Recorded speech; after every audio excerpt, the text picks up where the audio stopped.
Ayun, kamusta kayo dyan? Sana okay kayong lahat. Ayun, andito nga pala tayo sa barge, sa Middle East. Mag-performance tayo dito. And then,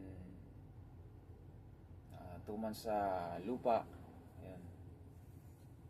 Ayun, paano ba nga natin ma-overcome yung homesickness? Kasi,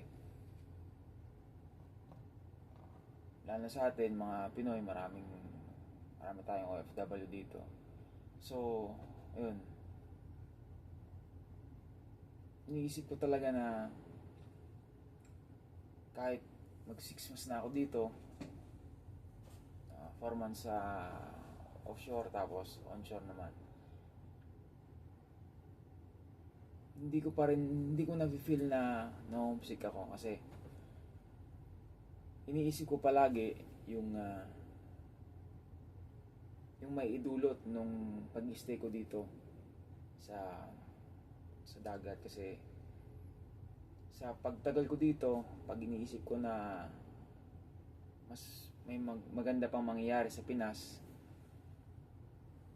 yung pwede kong mabili na asset na in the future pwede magkaroon ng income para sa pamilya ko. Pagka ganun nangyari, lagi ko kasing iniisip na ganun na yung pwedeng maipundar bilang isang OFW, kasi importante sa atin yan na yung maipundar natin na asset, ganyan, na bibigay sa atin ng cash flow. Tapos balang araw hindi naman tayo palagi nandito, so magbibigay sa atin yun ng freedom pagdating natin sa Pilipinas.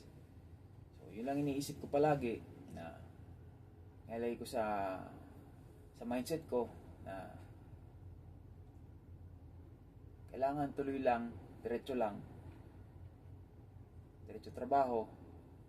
Tapos yun lagi ko sinasabi sa isipan ko pagka gising ko sa umaga, maging okay lahat, magiging magandang umaga ko.